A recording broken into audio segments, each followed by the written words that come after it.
घराणेशाही ही घरातून येते आणि परंपरा ही जनता ठरवते. तर जनतेने ज्या दिवशी ठरवलं त्या दिवशी सिद्धार्थ ओळेकरचं अस्तित्व निर्माण झालं आणि आज घोडबंदर रोडला तो पाय टाकून उभा आहे. केंद्राच्या अधिकारी आल्या IAS आणि म्हणाल्या, बाबा तुमच्याकडे आम्हाला PM इंटर्नशिप प्रमोट करायची आहे. आम्ही बोललो वी वेलकम यू.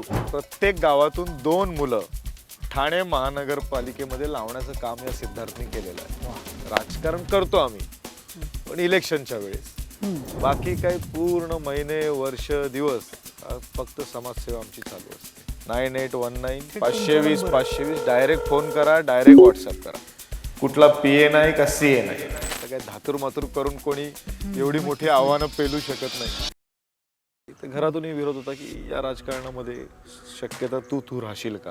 पक्षाला काय आपण सांगू शकत नाही की मला हे पाहिजे ते पाहिजे, पण मी एक मनात निर्णय केला की संधी भेटली तर या संधीचं सोनं करायचं आणि मी कामाला लागलो. साहेब कुठून तरी नवी मुंबईमध्ये छडी फिरवायची आणि एक ट्रक यायचा. तेव्हा कार्यकर्तेही खुश होते की जिकडे परिस्थिती गंभीर आहे तिकडे आपण सगळे आणि सिद्धार्थ खंबीर आहे.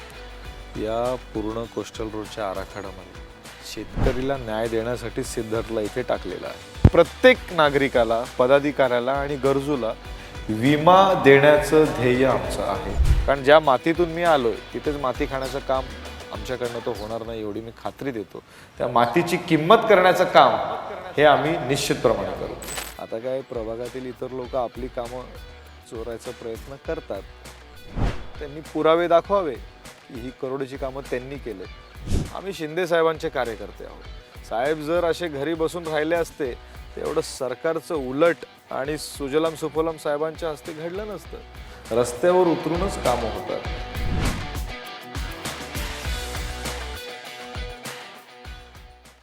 मंडळी, सध्या ठाणे महानगरपालिकेच्या कार्यक्षेत्रामध्ये आहोत.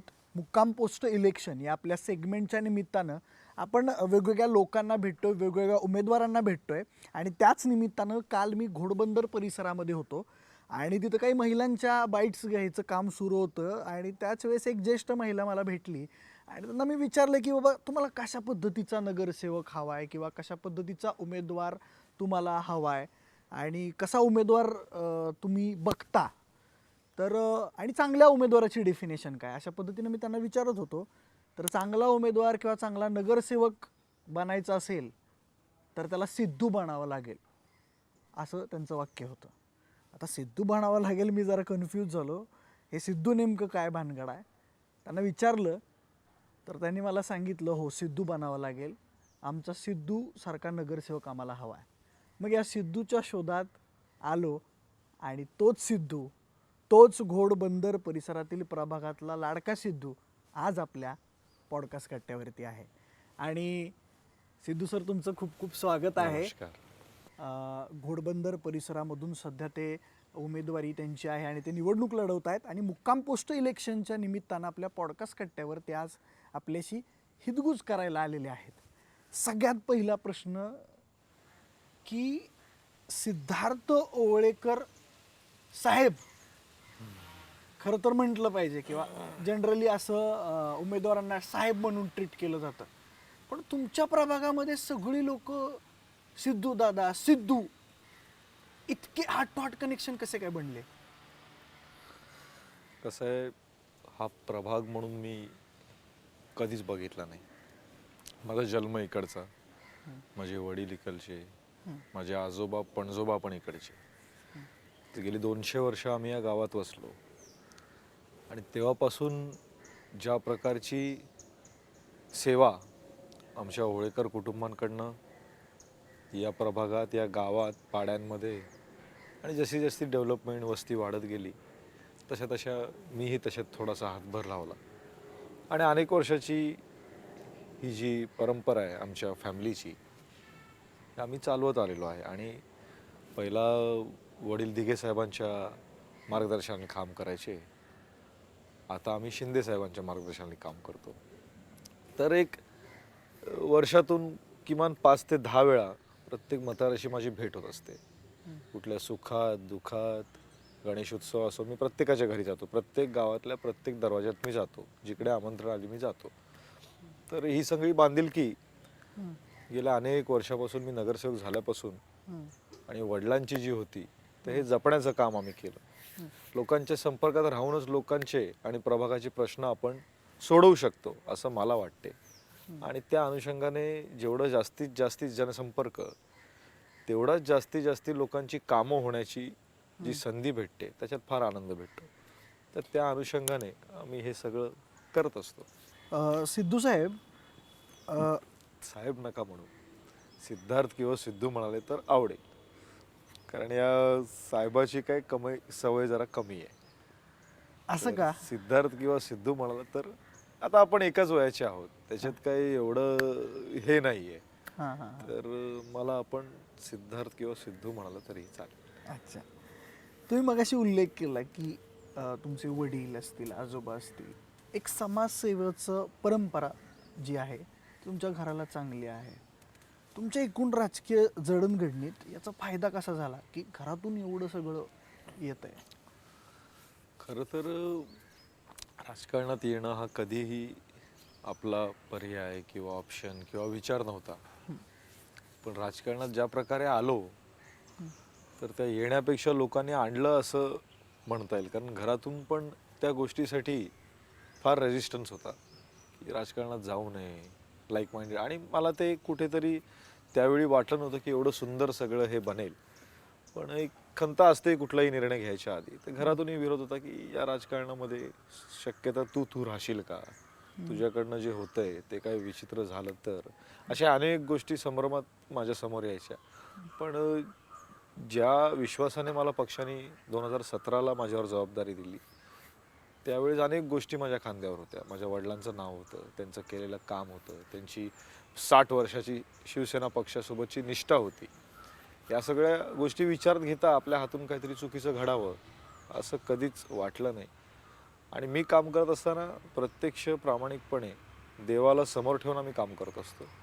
आपल्या हातून काही चुकी घडू नये ही एकमेव आपण काळजी बाळगतो. आणि मतदारांना, लोकांना, गावांना, गरजूंना आपण जास्तीत जास्त काय देऊ शकू या गोष्टीवर भर काढतो. आणि राजकारण करतो आम्ही, पण इलेक्शनच्या वेळेस. बाकी काही पूर्ण महिने, वर्ष, दिवस फक्त समाजसेवा आमची चालू असते.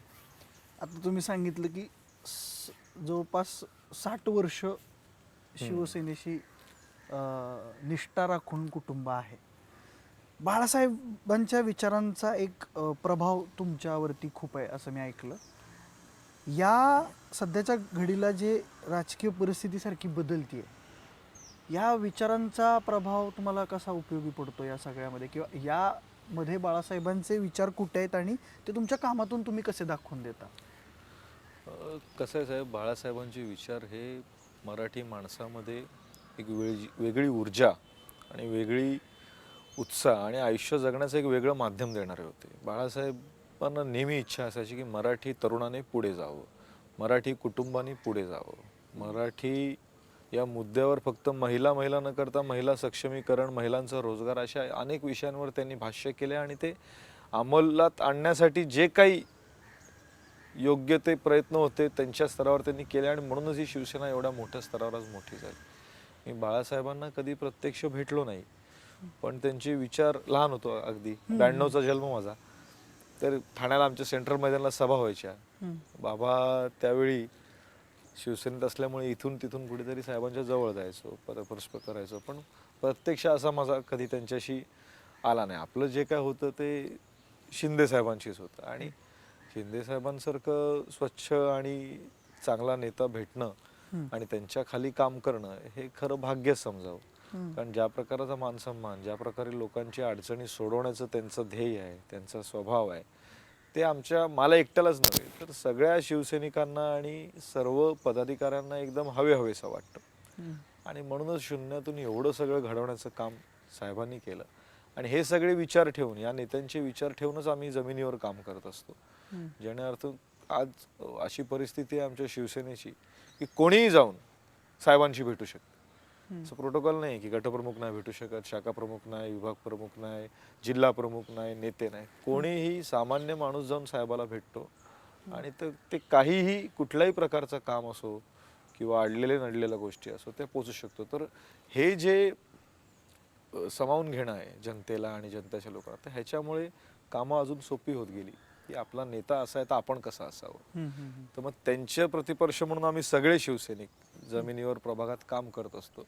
हे करताना कुठे गालगोट लागू नये नावाला, त्यांना, पक्षाला. कारण बाळासाहेब आणि शिंदेसाहेब दोघांमध्ये एक कॉमन होतं, काही करा पक्षाला आणि शिवसेना नावाला गालगोट किंवा कुठे धक्का लागता कामा नये. या गोष्टीचं पालन आम्ही नेहमी करतो शिवसैनिक आणि पुढे जात राहतो. सिद्धू, मला तुझ्याबद्दल एक गोष्ट समजली की हार्वर्ड बिझनेस स्कूलमध्ये शिकलेला एक विद्यार्थी आणि त्या विद्यार्थ्याला ठाण्यात येऊन लोकोपयोगी कामं करायची प्रेरणा मिळते. तिकडं जर राहिला असतास खूप चांगलं पॅकेज वगैरे, मोठा कॉर्पोरेटमध्ये मोठं नाव झालं असतं. मग इकडं कसं काही वाटलं? 2016ला मी निर्णय घेतला की आपण परदेशात जाऊन शिक्षण करावे.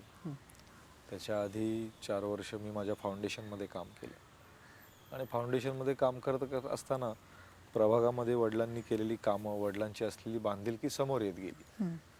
आणि त्यावेळीही मी इथे सप्टेंबर महिन्यात आलेलो सुट्टीसाठी की आई वडिलांसोबत गावात राहून थोडे दिवस परत अमेरिकेला जायचं. त्या दरम्यानच प्रभागाची मागणी, काही ज्येष्ठ नगरसेवक होते, सहकारी, आणि पक्षाची पण एक चांगला सुशिक्षित चेहरा देण्याची इच्छा होती. माझं नुकतंच BMS मॅनेजमेंट पूर्ण झालेलं खालसा कॉलेजमधनं. ग्रॅज्युएट होऊन मी अमेरिकेत गेलेलो आणि अमेरिकेत जायच्या आधी अशी एक इच्छा होती की काहीतरी एक स्टँडर्ड करावं, म्हणजे ज्या शिक्षण संस्थेला मानाचा दर्जा आहे, ज्या शिक्षण संस्थेमधनं मलाही काहीतरी वेगळं शिकता येईल. आणि त्यावेळेस हार्वर्ड बिझनेस स्कूल म्हणजे अमेरिकेतली एक नामांकित शिक्षण संस्था होती, ज्याच्यात मुलांना सामावून घेऊन त्यांच्यासोबत जॉईंट व्हेंचर करून ते लोक कंपनी स्थापन करतात अमेरिकेत आणि मग तिकडे आम्हाला काम करायचं. आता माझा एक मित्र आहे सौरभ म्हणून दुगाडे, त्याला 25 लाखाचा पॅकेज आहे महिना, गाडी घोडा फॅमिली करून तो मोकळा झाला आणि आम्ही एकटेच राहिलो. तर त्यावेळीची 9 वर्ष झाली त्याच गोष्टीला.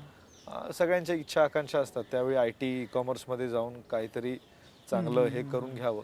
पण ज्या वेळी मला माननीय मुख्य नेते एकनाथ शिंदे साहेबांनी सांगितलं की प्रभागाचं तू आढावा घेऊन लोकांची कामं काय आहेत ती जाणून घे, समजून घे, मग पक्ष निर्णय घेईल.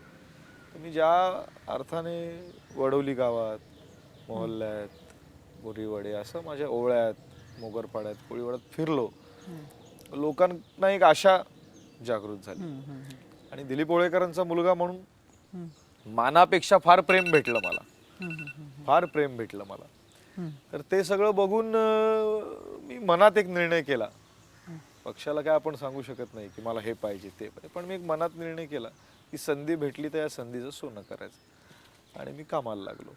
मुंबईमध्ये जेव्हा शहरीकरण पीक पॉईंटला होतं, म्हणजे 90च्या दशकानंतर, त्यावेळेस दिलीप ओळेकर साहेब इथं नेतृत्व करत होते आणि त्यांनी एक तेव्हा या इथल्या गावकऱ्यांना मूलभूत सुविधांपासून या शहरीकरणाच्या रेसमध्ये मिळवण्यासाठी खूप काम केलं.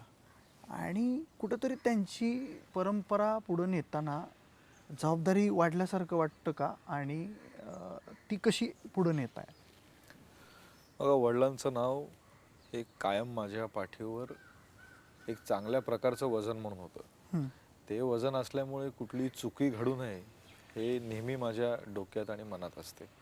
कारण त्यांचा जो इतिहास आहे, त्यांनी जे या परिसरात, या गावात, या लोकांसाठी केलेलं आहे, ते मला असं वाटते आमच्या इकडे, आमच्या गावामध्ये कदापि एवढं दानशूर, एवढं काही लोकांमध्ये मिळून मिसळून मदतीला किंवा संकटाला किंवा समजू. आता वडिलांनी स्वतःच्या जागा या मंदिरांना दान करून टाकल्यात. त्यांचे 4 मंदिर आहेत. त्या 4 मंदिरांच्या जागा त्यांनी, त्या हनुमान मंदिर असो, पंचमुखी हनुमान मंदिर असो, स्मशानासाठी त्यांनी त्यांची जागा दिली. बरं, स्मशानभूमी त्यांनी बांधल्या, आदिवासी पाड्यांमध्ये यायला जायला ब्रिज नव्हता ते त्यांनी केलं, समाज मंदिर बांधलं. त्यावेळी अनेक अशा गोष्टी होत्या, धर्मांतर, इतर गोष्टी, अशा संकटाच्या गोष्टी 92, 90, 80 साली त्यांनी या गावासाठी केलेल्या आहेत. तर ती जी जुनी लोक आहेत, त्या जुन्या लोकांचं वडिलांसाठी असलेलं प्रेम तेच मला त्याच स्वरूपात भेटलं आणि वडिलांच्या नावाचं पुढे घेऊन जाता जाता एक मोठी जबाबदारी खांद्यावर असते. तर ते वजन नेहमीच वाटते, पण हो, ही पार पाडताना मला फार आनंद होतो. तू लहान असशील तेव्हा वडील शिंदे साहेबांसोबत काम करत असतील, बाळासाहेब ठाकरेंसोबत काम करत असतील, तेव्हाच्या काय आठवणी, किस्से? आम्हाला त्यावेळी प्रकाश परांजपे साहेब हे खासदारचे उमेदवार म्हणून होते आणि आम्ही सायकलवर सगळी मुलं असायचो. रॅली आली तर त्यांच्यासोबत आम्ही त्यांच्या मागे मागे फिरायचो. हे आमचं कधी 12-11 वर्षाचं आमचं वय होतं. त्यावेळी सगळे आम्ही फिरायचो. परांजपे साहेब होते. नंतर मग अनेक असे 2005ला पण मला आठवते. म्हणजे अनेक प्रसंग आहेत जे पक्षाशी त्यावेळी लहानपणी आम्ही अनुभवले आणि आज प्रत्यक्ष पक्षात राहून आम्ही अनुभवतो. आणि दोघांमध्ये फरक एवढा आहे की तेव्हा आम्ही बघायचो, आता आम्ही करतोय. तेव्हा आम्ही लोकांसाठी होताना बघायचो, लोकांची कामं होताना बघायचो, लोकांचं एक मनाला आनंद असायचा की आमचं काम झालं, छोटं किंवा मोठं. पण ते पक्षात, शिवसेना पक्षाची सगळ्यात मोठी ताकद तेव्हा होती ॲडमिशन्स. आज मी त्या तत्वावर आहे की ॲडमिशन देणं हे शिवसेनेच्या शाखेचं किंवा शिवसैनिकाचं एक मोठं काम असते. अरे वा. ती मोठी कमाई असते आमच्या पक्षाची. आजही सगळ्या शिक्षण संस्था माझ्या प्रभागातल्या माझ्याशी चांगल्यारीत्या संपर्कात आहेत. आम्ही प्रत्येक वर्षी अनेक रोजगार मेळावे, आरोग्य शिबिरं, मुलांसाठी, टीचरसाठी सेमिनार हे मी माझ्या प्रभागातल्या शिक्षण संस्थेसाठी करत असतो. तर त्या अनुषंगाने या सगळ्या संस्था आणि त्या प्रोफेशनल आणि कॉर्पोरेट आणि एज्युकेशनल वर्ल्डमध्ये आपली एक शिवसेना कशी न्यायची, शिवसेनेच्या माध्यमातून कशी कामं करायची, हे मात्र आम्ही शिकलो. सिद्धू, मगापासून माझ्या प्रश्नातही दिलीप ओळेकर साहेबांचं नाव येतंय, तुझ्या उत्तरातूनही ओळेकर साहेबांचं नाव येत आहे. आता काय होतं ना, वडिलांनी एवढं मोठं काम करून ठेवलं आहे. म्हणजे सचिन तेंडुलकरच्या मुलाला तो कायम एका दबावाखाली, एका दडपणाखाली असतो की अरे वडिलांनी एवढं मोठं काम करून ठेवलं आहे. मग अशा पद्धतीचं ओझं कुठंतरी तुला सुद्धा आहे का? बिलकुल असणारच. कारण ज्या प्रकारचं काम त्यांच्या हातून घडलंय इतिहासात, ते सगळं विचार करता मोठी जबाबदारी आपल्या खांद्यावर असते आणि त्याला कुठेही दाग नको लागायला, गालबोट नको लागायला, म्हणून आम्ही प्रयत्न करत असतो. आणि त्यांचं राजकारणापेक्षा समाजकारणाचं जास्ती ओझं होतं एवढ्या वर्षांपासून आणि तेच आम्ही पुढे नेतोय.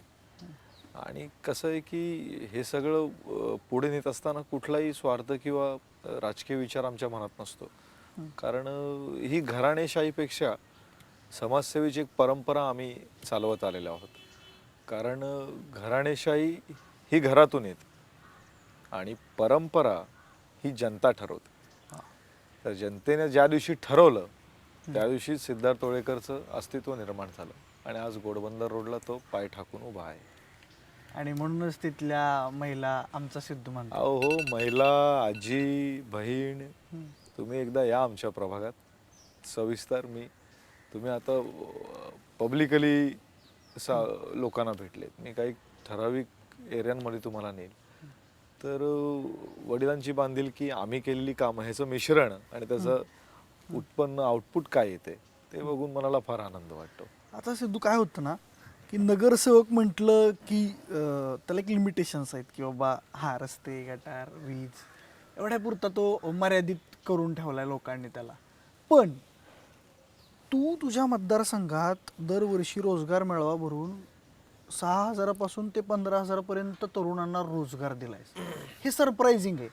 म्हणजे अनेक नगरसेवकांना भेटतोय मी, त्यांचे पॉडकास्ट घेतोय, पण रोजगार देणं हे कधी रोजगार देणं हे जबाबदारी समजत नाही नगरसेवक तिथला आणि तशी इच्छाशक्तीही बाळगत नाही.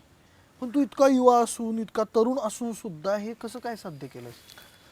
खरं तर रोजगार मेळावे हे आमची संस्था गेली 4 वर्ष करत आहे आणि ज्या प्रकारच्या शिक्षण संस्था, आता मी ज्या शिक्षण संस्थासोबत जुडलेलो आहे, तर मी माझी सिद्धार्थ ओळेकर फाउंडेशन आणि डॉक्टर श्रीकांत शिंदे फाउंडेशन यांच्या माध्यमातूनही रोजगार मेळावे राबवत असतो. पहिलं वर्ष फार स्ट्रेस होतो आम्ही की एवढं मोठं आव्हान आम्ही खांद्यावर घ्यायचं कसं. पहिलं वर्ष मला अजूनही आठवते, ज्या कॉलेजमध्ये सगळ्यांनी सकारात्मक प्रतिसाद दिला की आपल्याला हे करायचं आहे म्हणून. आम्ही पहिला रोजगार मेळावा हा फार प्रायव्हेट केला, स्वखर्चाने केला. नेहमीच आमचं सवय असं की कुठलंही हे न करता त्या शिक्षण संस्थेमध्ये आम्ही तो मांडला. पण त्याचा प्रतिसाद एवढा चांगला भेटला की आज आमचा रोजगार मेळावा हा शासनाने टेक ओव्हर केलेला आहे आणि कौशल्य रोजगार विभागाच्या माध्यमातून हा रोजगार मेळावा आता माझ्या प्रभागात राबवला जातो. मागच्या वर्षी 13,000 मुलं आलेली संपूर्ण महाराष्ट्रातून, ठाणे, मुंबई, MMR या रिजनमधनं मुलं आली आणि त्यांना एवढा चांगला अनुभव भेटला. आमच्याकडे 200 कंपनीज होत्या कॉर्पोरेट्स आणि सगळ्या नामांकित कंपनी. IT असो, टेक असो, नॉन टेक असो, HSC असो, SSC असो, या सगळ्या प्रकारच्या इंजिनियर्सला आणि ग्रॅज्युएट्सला आम्ही तिकडे संधी उपलब्ध करून दिली होती. आणि रोजगार मेळावा करता करता जसं जसं हे प्रायव्हेट टू गव्हर्नमेंट झालं, मला एक आनंद भेटला की आपण जे करतो लवकरच हो, लोकांना अनेक वर्ष लागतात हे सगळं परिवर्तन घडायला, पण किमान 2 वर्षात एकनाथ शिंदे साहेबांनी, डॉक्टर साहेबांनी ते ओळखलं की हा रोजगार मेळावा जो आहे शासन स्तरावर झाला पाहिजे. आणि आज आनंद कसला होतो की प्रत्येक शिक्षण संस्थेला हे जिल्हाधिकारी साहेब पत्र पाठवतात की बाबा हा रोजगार मेळावा इथे यायचं. बरं, मागच्या वर्षी अशी गंमत झाली की केंद्र सरकारच्या अधिकारी आल्या आणि त्यांनी, आम्ही CM इंटर्नशिप बोलबाला करत होतो घोडबंदरला, ठाण्याला, महाराष्ट्रात. केंद्राच्या अधिकारी आल्या IAS आणि म्हणाल्या बाबा तुमच्याकडे आम्हाला PM इंटर्नशिप प्रमोट करायची आहे. आम्ही बोललो वी वेलकम यू. शिंदे साहेबांच्या महाराष्ट्रात हे आमच्या प्रभागात करणं म्हणजे तुम्ही वेलकम आहात ऑलवेज. आणि त्यांनी तिकडे PM इंटर्नशिपचा प्रचार करून एक 100-200 लोकांची PM इंटर्नशिपमध्ये रजिस्ट्रेशन केली. काय आकडा असेल साधारण सिद्धू, किती आतापर्यंत लोकांना रोजगार मिळाला? किती? आम्ही 6,000 प्लस गेलेलो आहोत. आणि मी तुम्हाला सांगतो, रोजगाराचा विषय काढला म्हणून प्रत्येक गावातून 2 मुलं ठाणे महानगरपालिकेमध्ये लावण्याचं काम या सिद्धार्थनी केलेलं आहे. वा. माझे वडील मला म्हणाले की महानगरपालिकेत जाशील तर कधी चोरी कामे करू नको, मन भरून ठेव आणि बनशील. ते जुने नगरसेवक काही होते, देवराम भोईर झाले किंवा त्यावेळीचे सगळे पाटील वगैरे जुनी लोक.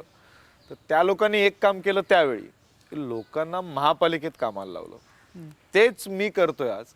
तुम्ही पाणी खातं बोला, टॅक्स डिपार्टमेंट बोला, फायर डिपार्टमेंट बोला, या सगळ्यामध्ये माझ्या गावातली, माझ्या प्रभागातली 2-2 मुलं आम्ही महापालिकेत लावलेली आहेत. बरं, मेरिटवरती आहे त्यांच्या परीक्षेवर. विचारण्याचं कारण काय माहितीये का, सामान्य कुटुंबात एखादा तरुण पोरगा जेव्हा मिठाईचा बॉक्स घेऊन येतो आणि त्याच्या आई वडिलांना सांगतो की बाबा मला नोकरी मिळाली, तेही शहरात राहणाऱ्या मिडल क्लास फॅमिलीमध्ये, त्यांच्यासाठी तो दिवस म्हणजे एक दिवाळी दसऱ्यासारखा.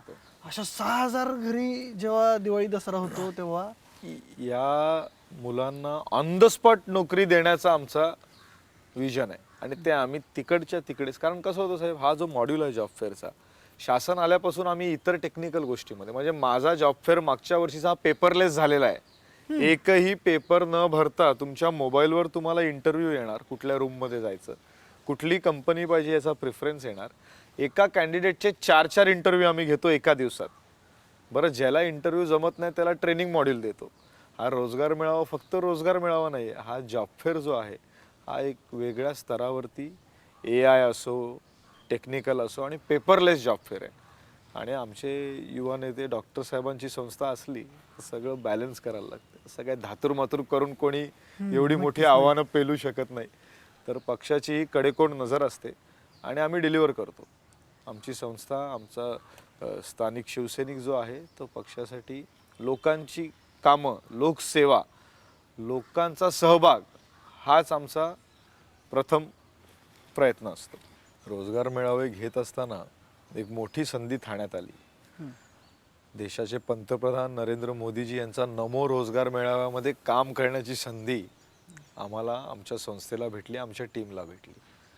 आणि जेवढं ह्यूज तो रोजगार मेळावा होता त्याच्यातही आमचा सहभाग होता की ठाणेकरांनी ह्याच्यात सहभाग घेऊन, आमच्या प्रभागातील लोकांनी ह्याच्यात सहभाग घेऊन कुठेतरी त्यांची नोकरी आणि रोजगाराचा जो प्रश्न आहे तो मार्गी लागावा. आणि त्या नमो रोजगार मेळाव्यामध्ये लाखो लोक आली आणि प्रशासन, शासन तर सोबत होतंच, शिवसेनाही सोबत होतीच, पण आम्हाला आणि वैयक्तिक आमच्या टीमला खूप चांगला अनुभव भेटला जेणेकरून आम्ही हे सगळं आज या स्तरावर करतोय.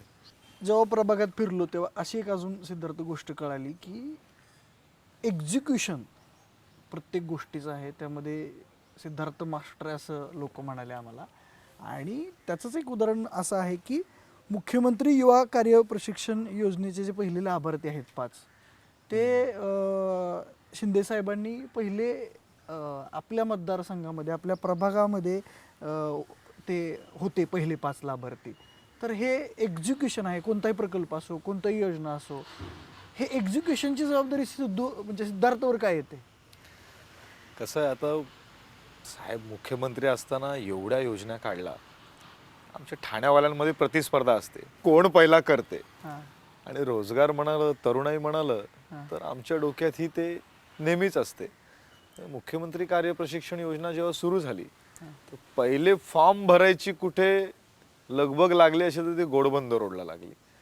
आणि त्याच्या अनुषंगाने आम्ही महाराष्ट्रातील पहिले 5 युवा कार्य प्रशिक्षण योजनेचे लाभार्थी आमच्या प्रभागात आम्ही त्यांना त्यांचा असं सन्मान म्हणायचं केला. की उपमुख्यमंत्री शिंदे साहेब आणि श्रीकांत शिंदे साहेबांचे तुम्ही खास लाडके आहात?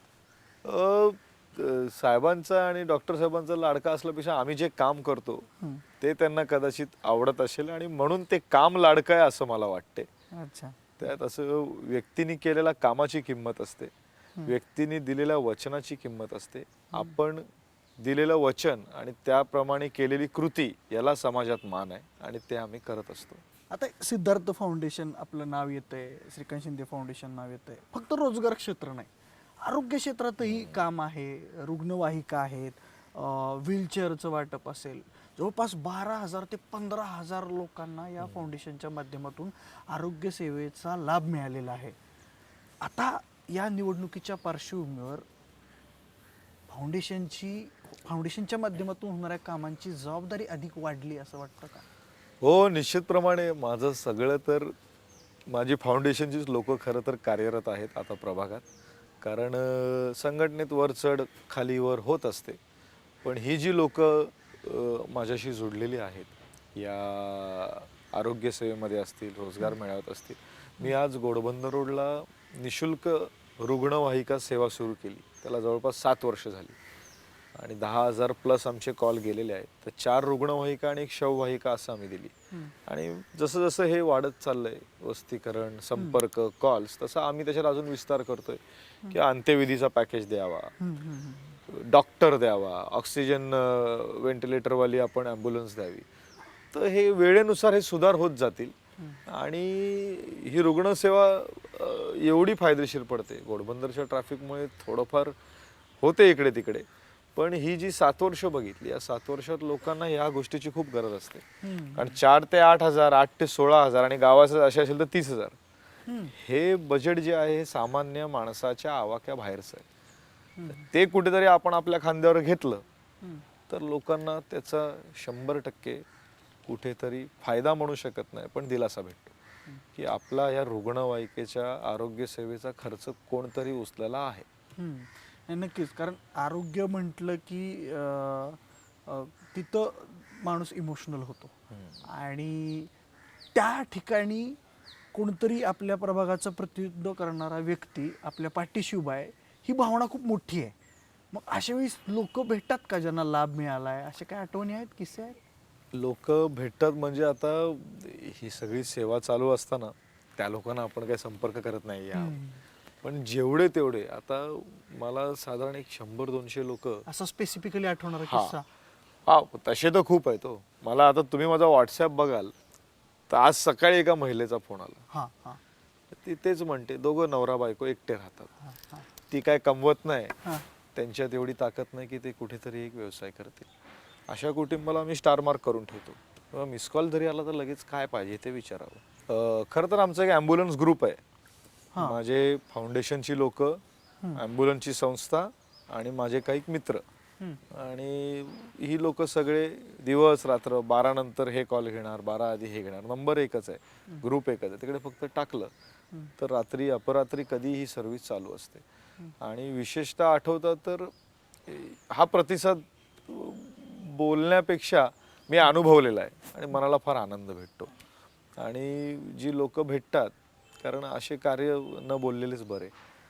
तर जेवली लोक समोर येतात त्यांच्या डोळ्यात आणि नमस्कारात आपलं सगळं आपलं मन भरते. नाही तुम्हाला आवडणार नाहीच नक्की हे सांगायला, पण तरी सुद्धा लोक कृतज्ञता व्यक्त करणारच ना, लोक सांगणारच ना, आणि एक प्रेक्षक म्हणून मला ते जाणून घ्यायला आवडेल.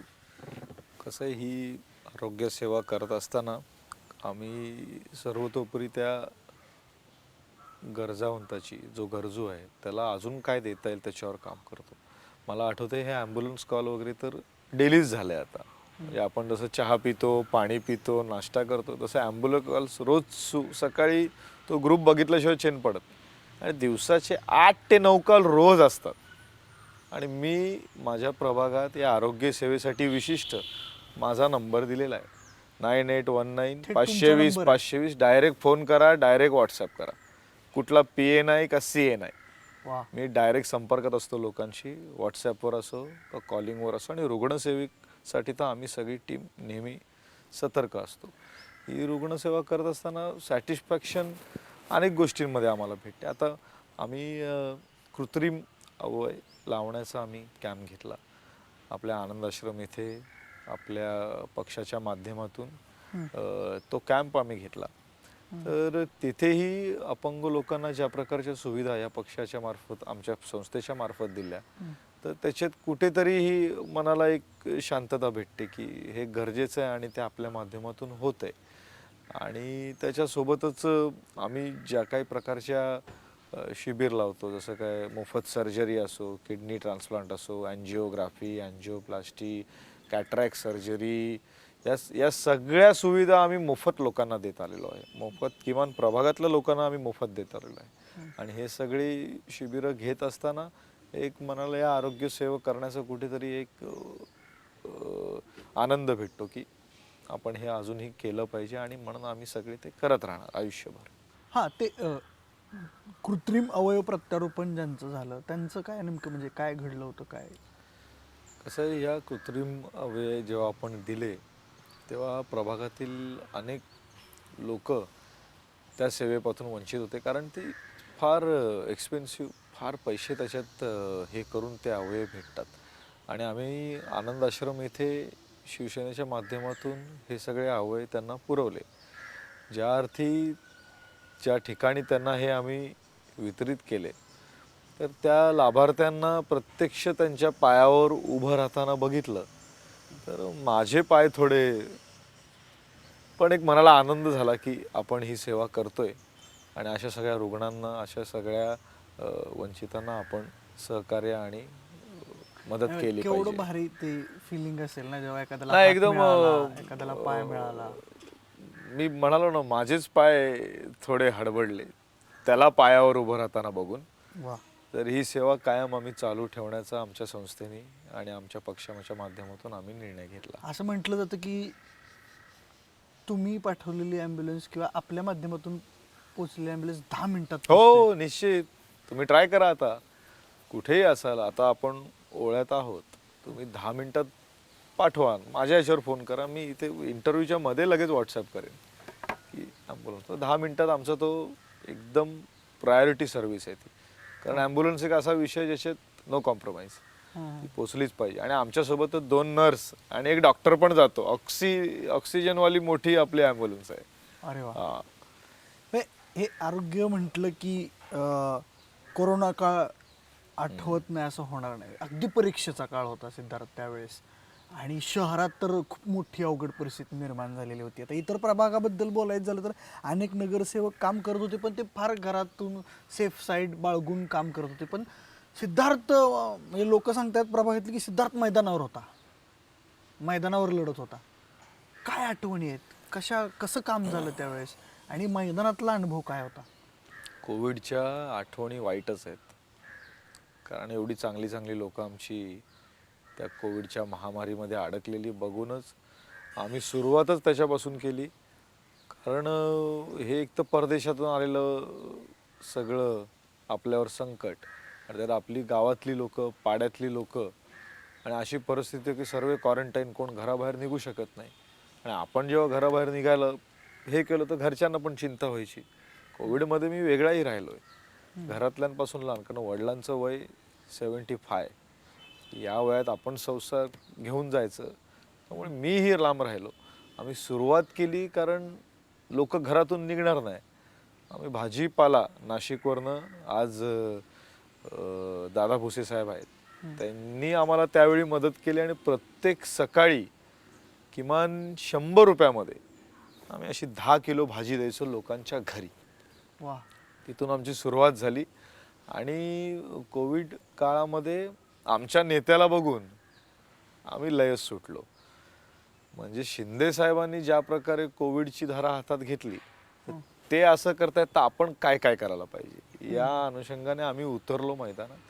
आणि तरुण असल्यामुळे काय एवढी भीती नव्हती कसली, रोग लागेल का कोविड होईल हे होईल, पण लोकांच्या घरात लोकांच्या जगण्यामध्ये एवढ्या अडचणी होत्या की घरी बसवलंच नाही. दुसऱ्या दिवसापासून आम्ही उतरलो. मला आठवते प्रत्येक हॉस्पिटल, आमचे हे नौपाड्याचे विलास जोशी काका एकदम सिनियर आहेत आमच्या पार्टीत, त्यांच्या घराखाली आम्ही रात्री 4-4 तास उभे राहायचो. रेमडेसिवीर द्या, ते टोसली जुबाम द्या. मी ते थांबवतो हा. की पहिलं रेमडेसिवीर तुमच्या प्रभागात आलं असं मी ऐकलं. हो, शिंदे साहेबांचीच ती. हे साहेब आमचा काय जादू करायचा माहिती नाही, असे बॉक्स यायचे आणि मग आम्ही तुम्हाला सांगतो, हे रेमडेसिवीर देताना सोपं नव्हतं. बरं, तुमचं वय 28 आहे, तुम्हाला देणार नाही मी, ज्याचं वय 65 आहे त्याला देणार, असाही भेदभाव आम्हाला करायला लागायचा. कारण काय, पुरवठा कमी होता, कुठेही भेटायचं नाही ब्लॅक मध्ये, आणि आम्ही फ्री द्यायचो. साहेब फ्री द्यायचे आम्हाला, आम्ही 1 रुपया घ्यायचो नाही. बाहेर गेलो तर 40,000 रेमडेसिवीर. आणि या मेडिकलमध्ये 500-500 लोकांच्या रांगा, त्याच्या किमती, त्याचा स्टॉक कधी भेटायचा नाही. आणि 2020च्या काळामध्ये मला आठवते, आमचे विलास जोशी काका आणि महापौर होते नरेश म्हस्के साहेब, या दोघांच्या मागे माझं नेहमीच सातवण असायचं की आम्हाला हे पाहिजे. तर त्या रिसीट, डॉक्टरची समरी सगळं लावून आम्ही अशी सेट बनवायचो. त्या सेटमध्ये तरुण खालती आणि सगळे वयस्कर वरती. बरं, ती स्टेज कुठली आहे डॉक्टरशी संपर्कात असायचो मी सतत, कोणाला जास्ती किती कमी हे, आणि त्यानुसार आम्ही ते जसे यायचा स्टॉक तसा आम्ही तो मोफत पुरवायचो. शिंदे साहेब कुठली जादू करून कुठून ते आणायचे माहिती नाही, पण ते या 2 व्यक्तींकडे आम्हाला ठाण्यात भेटायचे. आणि हे जसं जसं मागणी वाढत गेली, तुटवता वाढत गेला, एक टाइम आला की सगळ्या फार्मासिस्टकडे मेडिकल शॉपमध्ये ते संपलेलं असायचं. त्यावेळी आम्ही महापालिकेत जायचो, म्हस्के साहेब असायचे, विलास जोशी साहेब असायचे, यांच्याकडनं एक एक काढून ती आम्ही सुरुवात केली. आणि मग रेमडेसिवीर असो, आर्सेनिक अल्बम 30 असो, टोसली जुबाम असो, भाज्यांचे किट असो, राशन असो, प्रत्येक बिल्डिंग, प्रत्येक पाड्यामध्ये फवारणी असो, महापालिकेच्या फायर डिपार्टमेंट मार्फत, अशा अनेक गोष्टी ज्या आहेत. सगळ्यात मोठ्या प्रमाणात आम्ही कुठला कॅम्प केला असेल आमच्या संस्थेने किंवा पक्षाच्या वतीने, तो होता कोविड वॅक्सिनेशनचा फ्री कॅम्प. अच्छा. म्हणजे पहिला आरोग्य केंद्राकडे जेव्हा वॅक्सिनेशन आल्या तेव्हा कोणाला फ्री दिलं नव्हतं, म्हणून आम्ही ज्युपिटरकडे गेलो. ज्युपिटरकडनं आम्ही 5,000 वायल्स घेतल्या, संस्थेने पैसे भरून, आणि लोकांना मोफत दिल्या आमच्या प्रभागात. म्हणजे मला आठवते, माझा एक वाढदिवस तो कोविडमध्येच गेला. तिकडे मास्क वगैरे सगळं वाटप करत असताना आम्ही एक कॅम्प ठेवला की जो येईल तो वॅक्सिन मारून जाणार. तर ते कोविशिल्डचा 5,000चा कॅम्प आम्ही प्रभागात कोविडमध्ये आयोजन केला. ज्युपिटर हॉस्पिटल असतील, हॉरायझन प्राईम हॉस्पिटल असेल, आमचे आरोग्य केंद्र असतील, सगळ्यांच्या माध्यमात आम्ही ते 4-5 महिने कंटिन्यू सुरू ठेवलेलं होतं. आणि या सगळ्यामध्ये आमच्याकडे क्वारंटाईन सेंटर्स होते, तिकडे जेवणाच्या व्यवस्थामध्ये आम्ही, साहेबांचा फोन यायचा, अरे इकडे तो हा माणूस आहे, त्याला जेवण पोचलं पाहिजे. ते संसर्ग आहे, आता साहेब बोलले तर संसर्ग असो का LOC असो, क्रॉस करायचीच, कसं तसं ते आम्ही त्यांच्यापर्यंत पोचवायचो. आणि बारीक बारीक गोष्टीवर लोकांना ज्या अडचणी होत्या त्या शिवसेनेत सोडवायचं काम आमच्या माध्यमातून आम्ही केलेलं आहे. आता कोरोना काळ म्हटलं की त्यावेळेस फार मर्यादा होत्या, आणि मर्यादा आल्या की काम करायला पण तुम्हाला खूप अडचणी आल्या असतील, आणि मग तशा वेळेस तुम्ही त्या अडचणींवर कशा पद्धतीनं मात केली, कशा टॅकल केल्या त्या गोष्टी? सगळ्यात मोठी अडचण आता ह्या वॅक्सिनेशन आणि सगळ्या अत्यावश्यक गोष्टी पुरवणं ह्यात तर होतीच, पण सगळ्यात मोठं मला कुठे असं वाटलं की कमी पडतोय ते होतं ऑक्सिजन. सगळ्यात जास्ती क्वारंटाईन सेंटर, ट्रीटमेंट सेंटर आणि प्रायव्हेट हॉस्पिटल, गव्हर्नमेंट हॉस्पिटल हे माझ्या प्रभागातच आहे. आणि या प्रभागात एवढं सगळं मोठं आरोग्य यंत्रणा असताना तिथे ऑक्सिजन ही खूप मोठी महत्वाची बाब होती. आणि आपल्याला एवढी रीच नाही की आपण ऑक्सिजन कुठून तरी बाटले सिलेंडर लोकल वेंडर्स कडनं 8-10 घेणं ठीक आहे. पण त्यावेळी मला असं वाटलं की आवाका हाताबाहेर चाललाय. आणि मग आम्ही साहेबाकडे जायचो. साहेब कुठून तरी नवी मुंबईमध्ये छडी फिरवायचे आणि एक ट्रक यायचा, त्या पूर्ण हॉस्पिटलमध्ये त्या जीव यायचा. आणि हे सगळं अरेंजमेंट करणं फार कठीण असते बरं. आणि तेव्हा कार्यकर्तेही खुश होते की जिकडे परिस्थिती गंभीर आहे तिकडे आपण सगळे आणि सिद्धार्थ खंबीर आहे. तर या कठीणाईला आम्ही असं सामोरी जायचो एकत्रितपणे. अशा महामारीच्या काळात तिथल्या प्रतिनिधीला पालकत्व घ्यावं लागतं आणि तू युवा आहेस आणि अशा युवा पोराने एवढ्या लोकांचं पालकत्व स्वीकारल्यावर लोक थँकफुल झाले असतील भरपूर. लोकांना त्यावेळी रिलीफ देणं किंवा धीर देणं हेच हे जे आम्ही सगळं केलं हे तर राहिलं बाजूला, पण लोकांसमोर जाऊन उभं राहणं त्याच्यातच त्यांना खूप काय भेटायचं. आज मी मला आठवते सगळे गावातल्या जेव्हा तरुण पण ॲडमिट होते आणि मोठे पण ॲडमिट होते, आम्ही ते कोट बीट घालून जायचो.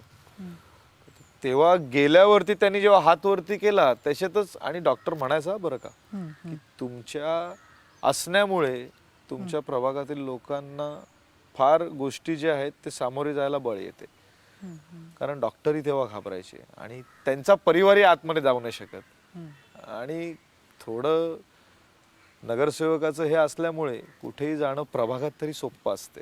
आम्ही घुसायचो डायरेक्ट संसर्ग वॉर्ड, हाय वॉर्ड, लो वॉर्ड, सगळीकडे जाऊन लोकांना कुठेतरी धीर द्यायचो. बाकी सगळं देणं तर आमची ड्युटीच होती, पण त्यावेळी लोकांना धीर देणं आणि लोकांना या पूर्ण संसर्गाशी, माझे एक सुरेश मुंगेकर म्हणून कोलशेतचे माझे लेखक होते, त्यांचाही मला आठवते ते ॲडमिट होते, मी व्हिडिओ कॉलवर होतो आणि ते व्हिडिओ कॉलवर 6-7 दिवस त्यांनी ते, कारण मुलगा नातू मुलगी कोणी जाऊ नाही शकत, व्हिडिओ कॉलवरही आम्ही ते काम करायचो. दुर्दैवाने त्यांचा लाभ जास्त वेळ, कारण की वयाच्या मर्यादेनुसार, वयाच्या ह्याच्यानुसार ती एक काळजी वाढत जाते.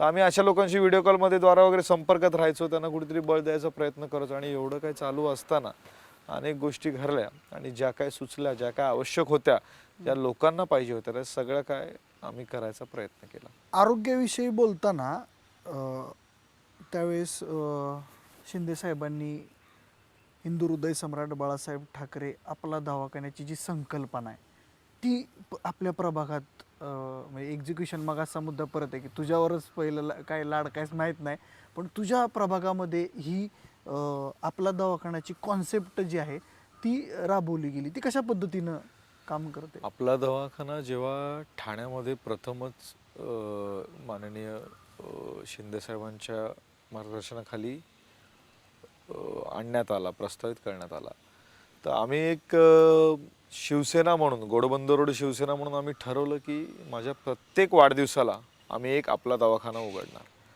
आणि ते केलं. किती 3 आहेत ना? 3 दवाखाने आहेत आणि आता 2 आयुष्यमान दवाखाने उघडलेत सेंट्रल गव्हर्नमेंटचे, खासदार साहेबांच्या निधीतून. तर असे टोटल 5 दवाखाने आहेत. आणि हे आपल्या दवाखान्याचं वैशिष्ट्य एवढं की ह्याच्या माध्यमातून ज्या रुग्णांना कन्सल्टेशन, मोफत औषधं आणि चांगले डॉक्टरचं प्रतिसाद भेटतो. तर तुम्ही बिलीव्ह करणार नाही की या दवाखान्याचा लाभ आता 1 रुपयात सोसायटीतली, गृहसंकुलातली लोकही घ्यायला लागली. त्या दवाखान्यात एवढ्या प्रकारचे सुविधा आणि उपचारांबाबत माहिती भेटते की तरुण असो का सिनियर सिटीजन असो, सगळ्यांना एक मनाला वाटते की नाही आपल्या आरोग्याची काळजी इथून आपण सुरू केली पाहिजे. आणि मला आठवते प्रत्येक वाढदिवसाला आपण दवाखान्यासोबत जी आरोग्य शिबिरं घेतली त्यात अनुभव असा, आदिवासी पाड्यातली 15-16 लोक समोर उभी होती, मोतीबिंदू, एनजीओ, या सगळ्या गोष्टी घेऊन. आता ह्यांचा खर्च काढायला गेलो तर एक वेगळाच आकडा समोर यायचा. पण आमचा शिवसेना वैद्यकीय मदत कक्ष हां. आणि आमची फाउंडेशन, आणि हे दोन्ही जे पाये आहेत या शिवसेना पक्षाच्या खाली सगळं आम्ही मोफत त्यांना दिलं. संपूर्ण त्यांची सर्जरी प्रक्रिया, ऑपरेशन प्रक्रिया हे आम्ही मोफत करून दिली आणि त्याच्या माध्यमातून लोकांना कुठेतरी आम्ही दिलासा देण्याचा प्रयत्न केला. मुख्यमंत्री साहेबांची जी सहाय्यता निधी कक्ष आहे त्या माध्यमातून महाराष्ट्रात कोपऱ्या कोपऱ्यात मदत पोहोचली. ते मी ऐकले की ते आदिवासी पाड्यातील लोकांना काही मदत झाली होती. तो काय नेमका किस्सा आहे? आदिवासी पाड्यात आम्ही एक आरोग्य केंद्र उभारलं आणि त्या आरोग्य केंद्राच्या माध्यमातून कसे त्यांना काय उत्पन्न एवढं नसते, किमान 80,000 70,000 लाख रुपयापर्यंत त्यांना उत्पन्न असते. आणि आदिवासी पाड्याचा मी वन हक्क समितीच्या क्षेत्राचा अध्यक्ष असल्यामुळे त्या लोकांची सतत संपर्क, त्यांचे दावे, त्यांची शेती, फॉरेस्टकडनं परवानगी, झाडं लावण्यासाठी अशा सगळ्या गोष्टी चालत असतात, आजही चालू आहेत. त्यांच्या उपचाराचा जेव्हा प्रश्न येतो तेव्हा त्यांना चिंता भासवते ती फक्त पैशाची. आणि ही सगळी मंडळी जेव्हा आम्ही एंड ऑफ द डे 5 वाजता जेव्हा आरोग्य शिबिर संपायला येतो तर सगळी यादी येते, कोणाला काय आजार आहे, कोणाला किती त्रास आहे, आणि मग माझी सगळी टीम हे सगळं समीकरण करतात. त्यावेळी खरं शिवसेना वैद्यकीय मदत कक्षाचं काम मोठ्या ह्याच्याने येते की ही सगळी यादी आहे. बरं, हा मदत कक्ष एवढा हेल्पफुल आहे म्हणजे तुम्ही प्रायव्हेटमध्ये उपचार करा तर पैसे आणि कॅम्पद्वारे उपचार केला तर मोफत, म्हणजे देणंच या मदत कक्षाचं उद्दिष्ट आहे आणि हीच खरी सेवा आहे असं मला वाटते. आणि ती टीम पण काय, ती सगळे पळतात. म्हणजे तुम्ही एका रुग्णाला उभं करा त्या चौघामध्ये, तो बरा होऊनच निघेल अशी वैद्यकीय मदत कक्षाची ओळख आहे महाराष्ट्रात. बरे, मी एकटा बोलत नाहीये, प्रत्येक आमदार, प्रत्येक खासदार, प्रत्येक मंत्री, सत्तेमध्ये असलेले इतर सर्व पक्ष आणि विरोधात असलेली सर्व पक्ष, हे सगळं आणि सर्वांचं एकच म्हणणं आहे की बाळासाहेब ठाकरे वैद्यकीय मदत कक्ष किंवा शिवसेना पक्षाचा हा वैद्यकीय मदत कक्ष जेवढ्या शाखा आहेत त्याच्यातून आम्हाला मदतच झालेली.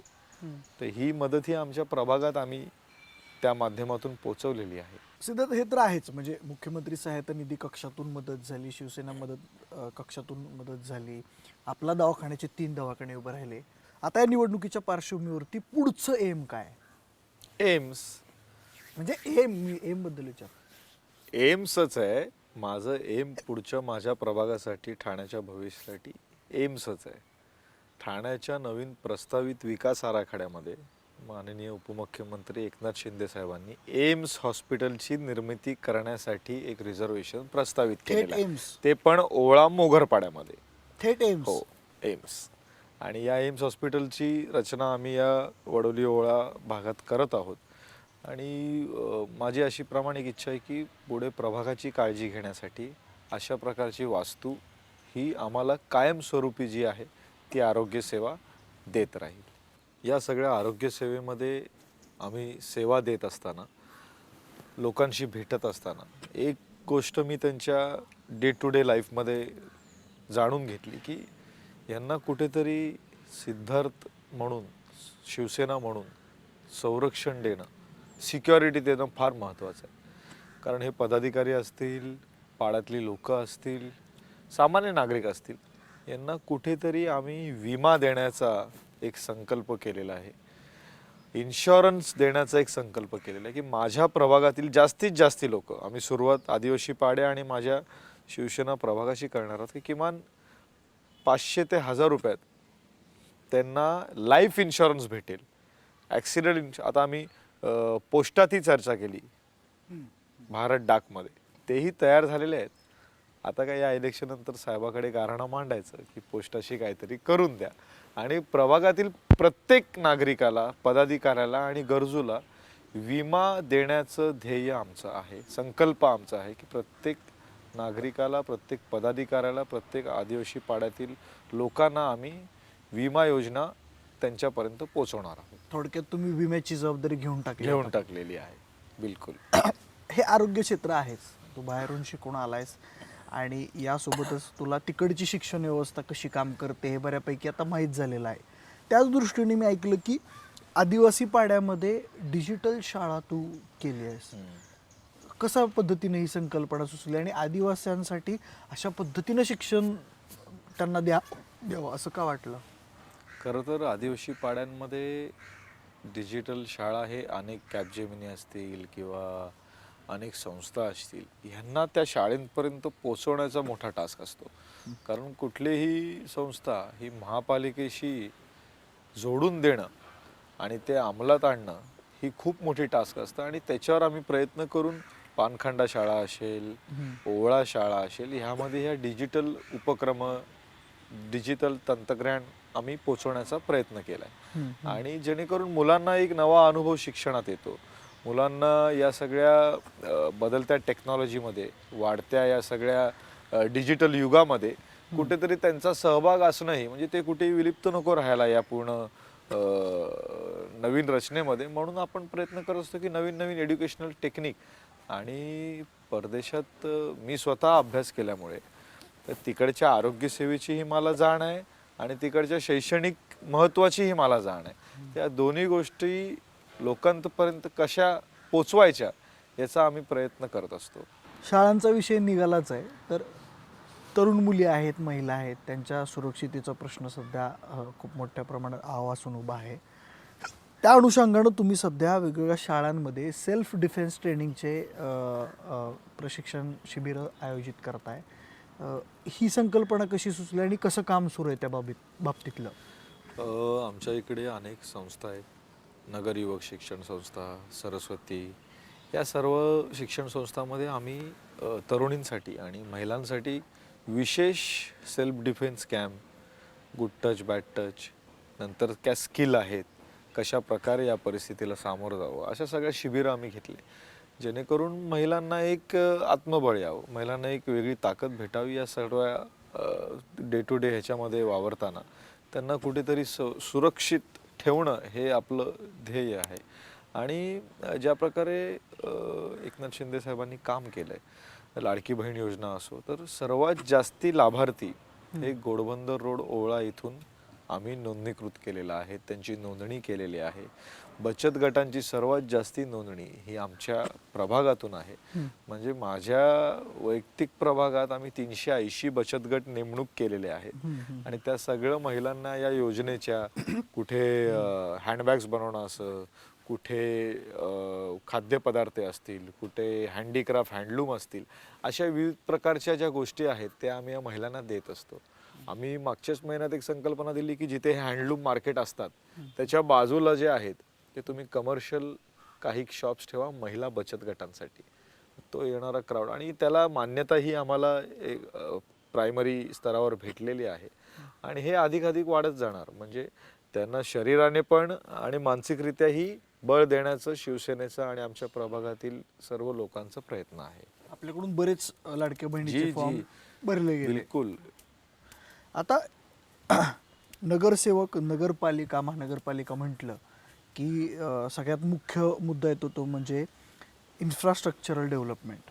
आणि स्मार्ट सिटी प्रकल्पांतर्गत ठाण्यात बरीच कामं होत आहेत आणि ही कामं होत असताना सामान्य ठाणेकरांना त्याचा फायदा होतोय असं वाटतंय का? सर कसं आहे, घोडबंदर रोड इथे अनेक गोष्टी प्रलंबित पण आहेत आणि अनेक गोष्टी झालेल्याही आहेत. तर या प्रलंबित आणि प्रस्तावितमध्ये सध्याची परिस्थितीला कशा प्रकारे हाताळणं हा आमचा प्रथम ध्येय असतो, प्रथम विचार असतो. आणि हा इन्फ्रा जो येतोय हा एवढ्या मोठ्या प्रमाणात येतोय की ठाणे हे जगभरात एक आयकॉनिक शहर म्हणून येणाऱ्या काळात जाणवणं जाईल. ज्या प्रकारची कनेक्टिव्हिटी साहेबांनी मुंबई आणि ठाण्याला आणि नवी मुंबईला आखणी करून दिलेली आहे. आमचा जो कोस्टल रोड आहे हा नवी मुंबई एअरपोर्टपासून घोडबंदर रोड ओवळापासून थेट वर्लीपासून परत तिकडे असा हा सेमी त्यांनी बनवलेला आहे. आणि फार चांगली कनेक्टिव्हिटी आहे. हे 1-1.5 जास्तीत जास्ती 2 थोडा त्रास सहन करायला लागेल, पण ह्याचं जे काही ह्याच्यातून बाहेर निघेल हे फार सुंदर आणि फार लाभदायक ठरेल, कन्व्हिनियंट ठरेल. लोकांना या सगळ्या इन्फ्राचा डेफिनेटली कुठेतरी आनंद होणार आहे की आमचं शहर हे जगात एक वेगळ्या नजरेने बघितलं जाते, वेगळ्या दृष्टीने बघितलं जाते की हे वेगळ्या प्रकारचं डेव्हलपमेंट इथे प्लॅन केलेलं आहे. सिद्धार्थ, ही सगळी कामं आहेतच. आरोग्य क्षेत्रातलं काम आहे, शिक्षण क्षेत्रातलं काम आहे, सगळं आहे. पण आज भारतात बघितलं तर बँगलोरनंतर सगळ्यात जास्त कोणता चेष्टेचा कोणत्या रस्त्याचा विषय होत असेल तर तुमच्या प्रभावामध्ये असणाऱ्या घोडबंदर रस्त्याचा. म्हणजे आज अनेक मीम्स बनत आहेत त्यावरती आणि खूप मोठी समस्या आहे ट्रॅफिक समस्या. या समस्येकडं तुम्ही लोकप्रतिनिधी म्हणून कसं बघताय, यावर काहीतरी उपाय निघणार आहे का नाही? कसं आहे, गेल्या 9 वर्षापासून मी नगरसेवक म्हणून किंवा माजी नगरसेवक म्हणून काम करतोय. या 1-1.5 वर्षामध्ये जेवढं लोकांनी मला सूचित केलंय किंवा सांगितलंय किंवा नाराजी व्यक्त केलंय, हे 100 पैकी तुम्ही म्हणाले 99, तर 1 मार्क त्या घोडबंदर रोडसाठी आहे. कारण की या घोडबंदर रस्त्याचं ज्याप्रमाणे काम चालू आहे त्याच्यासाठीच ही सगळी जी यंत्रणा आहेत ही कुठेतरी पुढे मागे. आणि घोडबंदर रोडचं विशिष्ट म्हणजे हा सर्व्हिस रोड जो मर्जर आपण करतोय, तर घोडबंदर रोडला या ट्रॅफिकमध्ये काही छोट्या छोट्या सूचना आहेत. आता या घोडबंदर रोडला हा राज्यस्तरीय महामार्ग होता, ज्याला राष्ट्रीय महामार्गामध्ये रूपांतर आणि त्याला दर्जा देण्यात आला. त्यावेळी करत असताना हा 60 मीटरचा जो रस्ता आहे, या प्रकारच्या डेव्हलपमेंटसाठी आम्ही आता तयार नव्हतो. पण हा येणाऱ्या काळात हाच प्रकल्प हा गेम चेंजर ठरणार आहे. जेव्हा इथे FOB येतील, फुट ओव्हर ब्रिज, जेव्हा इथे झेब्रा क्रॉसिंग येतील, जेव्हा मेट्रोच्या स्टेशनच्या खालनं क्रॉसिंग्स येतील, जेव्हा कोस्टल रोडचा पर्याय मार्ग जो आहे तो साकेत फ्रीवेवरनं उतरून आमच्या गायमुखवरनं पुढे मीरा भाईंदरला जाईल, जेव्हा निलखंड ग्रीनच्या इथे निलखंड वूड्सच्या इकडे जो रस्ता आहे टनलचा, तो रस्ता डायरेक्ट गायमुख भाईंदरपाड्याला पोहोचेल. हे ऑल्टरनेट रूट्सवर आम्ही काम करतोय, या मिसिंग लिंक्सवर आम्ही काम करतोय. हे सगळे ऑल्टरनेट रस्ते तयार झाल्यावर ह्या रस्त्याचं निश्चितप्रमाणे जो वापर आहे तो फार लिमिटेड होईल आणि घोडबंदर रोड रेसिडेंटसाठी होईल. कारण ज्या प्रकारे आता विकास वाढतोय, ज्या प्रकारे या रस्त्याचं मर्जिंग चालू आहे, तर येणाऱ्या काळात तुम्ही आता बघितलं असाल की डीमार्टच्या इथे आपण येतो तिकडे FOB ऑलमोस्ट तयार झालेला आहे महापालिकेचा. तर या सगळ्या गोष्टी होत असताना थोडा वेळ लागतोय. मी मान्य करतो काही अधिकाऱ्यांची आणि डिपार्टमेंटची थोडी पुढे मागे गडबड आहे, पण त्यांना जाब विचारण्याची ताकद आम्ही ठेवतो आणि त्यांच्याकडनं व्यवस्थित काम करून घेणं हे आमचं काम आहे आणि ते आम्ही व्यवस्थित करून घेऊ. हा पर्यायी कोस्टल रोड तर होतोच आहे, पण त्याच वेळेला कुठंतरी स्थानिक जे आहेत त्यांनाही कुठंतरी न्याय देणं पण गरजेचं आहे. आणि तू भूमिपुत्र म्हणून त्यांचीही बाजू लावून धरणं काम आहे तुझं. तर त्यांच्या बाबतीतली न्याय भूमिका सरकार किंवा शिंदेसाहेब किंवा नगरसेवक लोकप्रतिनिधी म्हणून त्यांच्याबद्दलची न्याय भूमिका कशी घेणार आहेस? या पूर्ण कोस्टल रोडच्या आराखड्यामध्ये शेतकरीला न्याय देण्यासाठी सिद्धार्थला इथे टाकलेला आहे. या शेतकऱ्यांच्या जमिनी, या रेव्हेन्यूमधल्या जमिनी ज्या त्यांच्या काही नावावर आहेत, काही नावावर नाही, काही ठिकाणी ताबा आहे, त्यांना संरक्षण देण्याचं काम आणि जबाबदारी माझी आहे. आणि हे आम्ही योग्यरित्या खारेगाव ते कावेसारपर्यंत केलेलं आहे. आता कावेसार ते गायमुखचा टप्पा आम्ही काही दिवसात सुरू करू. आणि मी आपल्याला सांगतो 100% सॅटिस्फॅक्शन जे आहे ते जागा मालकाला ज्या प्रकारची जमीन आहे, ज्या प्रकारचं त्याचा सातबार आहे, ज्या प्रकारची मालकी आणि ताबा आहे, त्यानुसार आम्ही देण्याचं काम इथे करू. अनेक लोक संभ्रमित करत असतात, असं होईल तसं होईल. लोकांचा विश्वास आहे आमच्यावर आणि तो विश्वास आम्ही सार्थ करू. कारण ज्या मातीतून मी आलोय तिथेच माती खाण्याचं काम आमच्याकडनं तो होणार नाही एवढी मी खात्री देतो. त्या मातीची किंमत करण्याचं काम हे आम्ही निश्चितप्रमाणे करू. घोडबंदर रोडची ही सगळी कामं सुरू असताना, हे मर्जिंगचं काम सुरू असताना आता हे पूर्णत्व आलेलं आहे. पण मला विशेष करून जाणवलं की इथे सगळ्यात मुख्य कारण आहे ही ट्रॅफिक जॅम होण्याचं, ती आहे हेवी व्हेकल्स. आणि या हेवी व्हेकल्सला जोपर्यंत आम्ही पर्याय मिसिंग लिंक देत नाही तोपर्यंत हे कमी होणार नाही. तर ह्या हेवी व्हेकल्सला मार्ग आम्ही मोकळा करणार आहोत. तो एकदा झाल्यावर घोडबंदरला मोकळा श्वास घेता येईल एवढं मी आपल्याला विश्वासाने सांगतो. कोणकोणते पर्यायी मार्ग सध्या डेव्हलप होत आहेत?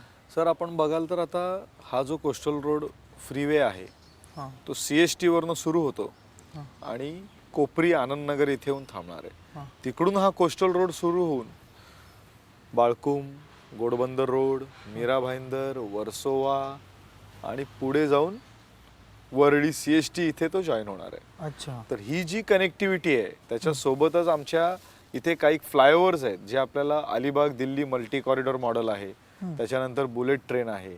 या सगळ्यांना हे इन्फ्रा जोडण्याचं काम जे आहे ते या सरकारने केलेलं आहे.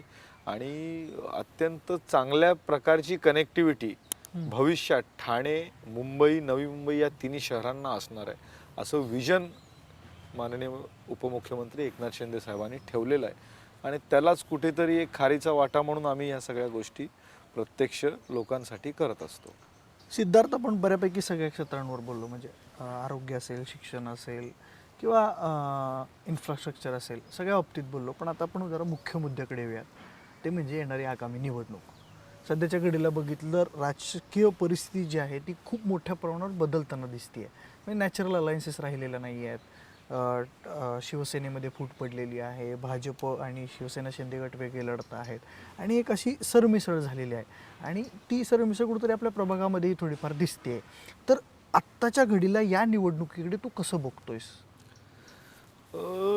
जे केलेलं काम आहे या गेल्या 9-10 वर्षांमध्ये, ज्या प्रकारे निधी या प्रभागात आलेली आहे, मला आठवते सरनाईक साहेबांनी काहीतरी 2500 ते 3000 करोडची निधी या माध्यमातून, या सरकारच्या माध्यमातून शिंदे साहेबांच्या मार्गाने या प्रभागात आणली. आणि मी वैयक्तिक काम करत असताना, नगरसेवक असताना, जवळपास 300 कोटीची कामं जी आहेत, 300 कोटीची? साहेब जेव्हा UD मिनिस्टर होते त्यावेळी जवळपास 130 ते 140 कोटीची कामं आणली, सगळे मिसिंग लिंक आणि रस्त्याची. आणि साहेब जेव्हा मुख्यमंत्री झाले तेव्हा सेकंड फेज म्हणून मी त्यांच्याकडनं कामं मागितली. आणि मुख्य तर जी कामं आम्ही केली, आता सुरुवात झाला आमचा प्रभाग गायमुखपासून, तिकडे शौचालय असेल, त्याच्या पुढे आलो तर मोगरपाडा ओळ्याचा कॉन्क्रिटीकरण रस्ता असेल, हे रस्ते कधीच झालेले नव्हते. वडोली गावाचा रस्ता असेल, साईनगरमध्ये आपण शौचालय दिली, मोठी मोठी 25 सीटर शौचालय, कॉन्क्रिटीकरण दिलं. वाघबीळ नाका ते वाघबीळ गावापर्यंत जाणाऱ्या रस्त्याचं काम आपण केलं. पारकूडपासून ते कॉस्मॉस ज्वेल पोलीस स्टेशन जाणाऱ्या रस्त्याचं कॉन्क्रिटीकरण केलं. म्हणजे हे मोठे मोठे आणि फार गरजेचे रस्ते आहेत. पोलीस स्टेशनचा रस्ता हा बनणं आवश्यकच आहे, ज्या कनेक्टिव्हिटी आहेत त्या बनणं आवश्यकच आहे. ज्या प्रकारची उद्यानं दिली साहेबांनी, आरोग्य केंद्र दिले, हॉस्पिटल दिले, या सगळे जे कामांसाठी आम्हाला साहेबांचा आशीर्वाद भेटला, तर ही एक मोठी अचिव्हमेंट आहे. आणि आमचा एक म्हणजे माझा एक असं हे आहे की आम्ही लोकार्पणामध्ये जास्ती विश्वास ठेवतो. भूमिपूजन करण्यापेक्षा ते काम पूर्ण झाल्यावर लोकांपर्यंत पोचतोय हे आपला विचार असतात. आणि एवढं सगळं दिल्या कारणाने सोलार ऊर्जेचे पोल म्हणा, आज आमचा मला आठवते डीमार्टच्या मागे एक मोठा ग्राउंड आहे जिकडे सगळे कार्यक्रम असतात, तिकडे लाईट नव्हते. 20-25 वर्ष रस्ते झाले पण लाईट नव्हते. तिथे LED पोल्स लावण्याचं काम जे आहे नगरसेवक म्हणून आम्ही केलं. आणि हा कसा डेव्हलपिंग प्रभाग आहे, तर इथे गटार आणि पायवाटपर्यंत सीमित राहून जमणार नाही. ज्या कामामध्ये आपण व्यस्त असतो, जेव्हा तो GR येतो, सिद्धार्थ दिलीप ओळेकर प्रभाग क्रमांक 1D ला एवढी निधी अलॉट केलेली आहे, तोपर्यंत स्वस्त बसता येत नाही. कारण कामाची खात्री आली तरच आपण त्या कामाला मार्गी लावू शकतो. आणि ते त्याच्यात साहेब फार मदत करतात. आता काय प्रभागातील इतर लोक आपली कामं चोरायचा प्रयत्न करतात, पण त्यांनी पुरावे दाखवावे की ही करोडची कामं त्यांनी केलेत. त्याच्यातच तुम्हाला खरं खोटं जे आहे समोर येईल. आणि ही कामं जर मी केली, त्यांनी केली, ह्याच्यापेक्षा शिंदे साहेबांनी केली असं बोललं तर योग्य ठरेल असं मला वाटते. बाकी सगळं बाजूला राहू द्या. कारण आज ज्या पक्षाच्या अधिकृत उमेदवारीवर आम्ही लोकांच्या समोरी जातो, तर हे आपापसातले किंवा प्रभागातल्या गोष्टी बाजूला सोडून तुम्ही एका विजननी पुढे गेलं पाहिजे की ही सगळी कामं ज्या प्रकारे आपण शिवसेनेचा महापौर बघतोय ठाण्यामध्ये, त्यावेळी या छोट्या मोठ्या गोष्टी कुठेतरी मध्ये नाही आल्या पाहिजे. कारण पक्षाला हा पॅनलची, या 4 नगरसेवकांची एवढी गरज आहे की येणाऱ्या काळात शिंदेसाहेब या ठाण्याचं हे जे इन्फ्रा प्रोजेक्ट्स आपण बोललो, हे सगळं सुरळीत जाणं फार महत्त्वाचं आहे. आणि त्या हेतूनेच आम्ही 4 उमेदवार जे आहोत या निवडणुकीमध्ये, आणि सगळ्या पॅनलमध्ये एक चांगलं वातावरण आहे. आम्हाला चौघांना देऊन लोकांनी एक्सेप्टन्स दाखवले, लोकांना अपेक्षा दाखवल्या, आणि त्या विश्वासाला कुठेही तडा जाऊन देणार नाही असं आम्ही त्यांना वचन देतोय आणि ते आम्ही पूर्ण करणार. सिद्धार्थ, तुम्ही एवढं सगळं सांगताय, पण तरी सुद्धा मग विरोधक असं कशाला म्हणतायत की तुम्ही ऑफिसमध्ये बसत नाही? ऑफिसमध्ये बसून करणार काय, लोक आहेत ना ऑफिसमध्ये. आता आधार कार्ड पासून लेटर पासून सगळ्या गोष्टी मीच साईन करतो ना, का कोण दुसरं नाही करत. आणि ऑफिसमध्ये बसण्यापेक्षा रस्त्यावर उतरून काम करणारे आम्ही लोक आहोत. आम्ही शिंदे साहेबांचे कार्यकर्ते आहोत. साहेब जर असे घरी बसून राहिले असते तर एवढं सरकारचं उलट आणि सुजलाम सुफलाम साहेबांच्या हस्ते घडलं नसतं. रस्त्यावर उतरूनच कामं होतात. आणि ज्या लोकांच्या मध्ये मी मिळून मिसळून आहे त्या लोकांनी माझ्या कामाची पोचपावती आज जेव्हा मी प्रचाराला फिरतोय मला भेटते ना. मला लोक बोलतात ना, नाराजी असेल तर लोक बोलतील. आज माझे चारही नगरसेवक आहेत, चौघांना विचारा काय कंप्लेंट आहे का. चारही नगरसेवक जेव्हा मतदारांच्या समोर जातात तेव्हा एक प्रकारचा प्रतिसाद येतो. कुठे हार घालतात, कुठे आरती करतात, कुठे समस्या सांगतात. ह्याचा अर्थ काय आहे, घोडबंदर रोडला खड्डा पडला, सिद्धार्थ को बोलो. अरे पण त्याचं ते कार्यक्षेत्र नाही आहे, तो काय नगरसेवक आहे एका छोट्याशा महापालिकेचा. पण तरी शिंदेसाहेब असल्यामुळे ते काम करण्याची ताकद आम्हाला भेटते की MMRDA कडनं पण करून घेतो, UD कडनं पण करून घेतो. का, कारण साहेब आहेत. तर हे ऑफिसमध्ये बसण्याच्या वगैरे गोष्टी बाजूला ठेवा. रस्त्यावर काम करून रस्त्यावर उतरून काम करणार आम्ही शिवसैनिक आहोत. सिद्धार्थ, आपण पॉडकास्टच्या शेवटच्या टप्प्यावर आहे. यंगेस्ट कॉर्पोरेटरचा अवॉर्ड तुला बऱ्याच वेळा ह्या तुझ्या कामांमुळे तुला मिळालेला आहे. तुझ्याकडून लोकांना अपेक्षा आहेत त्यामुळे, आणि आगामी काळामध्ये या सगळ्या गोष्टींची जबाबदारी तुझ्यावर नक्की असणार आहे. कारण तू इतक्या वेळा यंगेस्ट कॉर्पोरेटर अवॉर्डचा विनर राहिलेला आहेस. आता भविष्यात आगामी निवडणुकीच्या पार्श्वभूमीवर या सगळ्या गोष्टींची जबाबदारी वाढली आहे का, आणि भविष्यातलं विजन कसं असेल, काय प्रभागाकडे बघतोयस आत्ता तू? मी एक सुरक्षित आणि एक स्वच्छ प्रभाग बघतोय. आज माझ्या प्रभागाच्या शेजारीच मिनी दुबई मी बोलतो, Hiranandani estate. 100% DP road execution, no hawker, no nuisance. कुठल्याही प्रकारची तिकडे मक्तेदारी किंवा अनधिकृत कामांना पुढाकार देणं, लोकांना त्रास देणं असं त्या प्रभागात होत नाही. कारण त्याचं एक्झिक्युशन जे आहे ते महापालिकेने 100% केलेलं आहे. माझ्या प्रभागातच माझं असं विजन आहे की ज्याप्रमाणे माझ्या शेजारीचा वॉर्ड आहे जिकडे एक टाउनशिप असल्यामुळे एक वेगळ्या प्रकारचं विकासन त्यांनी तिकडे दाखवलेलं आहे. त्याप्रकारे स्वच्छ आणि सुरक्षित वॉर्ड देणं, चांगलं पाणी देणं. आता ठाणे शहराला धरण भेटणार आहे याची मला खात्री आहे, पण त्या ठाणे शहराच्या धरणासाठी मी पाण्याच्या टाक्या बांधल्या 3 या प्रभागात.